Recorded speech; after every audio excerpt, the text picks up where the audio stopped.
अस्सलामुअलैकुम। हाँ जी मिठियों, की हाल ने? ठीक हो? मैं इस टाइम दरिया चनाब महमूदपुर के मकाम पर मौजूद हाँ। तो पता है कि इंडिया की तरफों तकरीबन 2 लाख क्यूसेक का जिला सैलाबी रेला है वो बगैर दसे पुछे कल उन्हें छोड़े तो जरा इस टाइम महमूदपुर के मकाम तो गुजर रहे। तो इस वक्त जी तुहानू सारे हैडा की जी सूरत हाल है उन्हें तुहानू आगाह करता चलना भी हैड मराला तो इस वक्त जी पानी की आमद है वो 1,34,758 क्यूसेक पानी की आमद है और जो पानी का अखराज है 1,07,908 क्यूसेक पानी का अखराज है। तो अगे हैड खानगी तो जी पानी की आमद है जी पानी की सूरत हाल है वो 1,09,112 क्यूसेक पानी की आमद है और उत्थे जरा पानी का अखराज है 1,03,536 क्यूसेक पानी का अखराज है।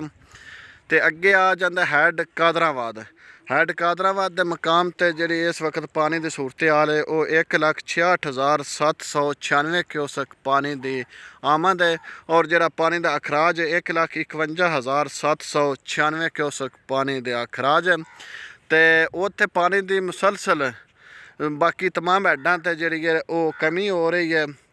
तो लेकिन साढ़े कोल दरिया चनाब महमूदपुर कोट हुसैन बून फाजल बून रत्ता कोट गाजी या जो दीगर इन्होंने पट्टी तो सैली पट्टी के पिंड ने उन्होंने पानी की सतह के मुसलसल इजाफा हो रहा है।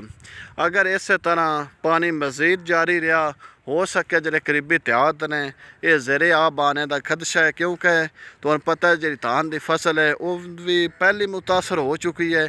अगर जो कोई बची खुची रह गई है वो मज़ीद मुतासर होवेगी। तो एक गल होर भी इत्थे दरिया चनाब ते महमूदपुर नाकू जो बनने शुरू हुए सन वो भी अल्लाह की कम रुक गए। गौरमेंट ने रोक दिता भी सैलाब की वजह तो वो कम कोई भी तरक्याती कम नहीं होना। तो वह भी रोक गए तो मज़ीद जोड़ा इन्होंने पिंडा इन्होंने देहातों या इन्होंने किसानों को सदमा पहुँचने वो जिस टाइम पानी लाना चढ़ना है मज़ीद जी ज़मीन है वो दरिया बुरद होने का खदशा है।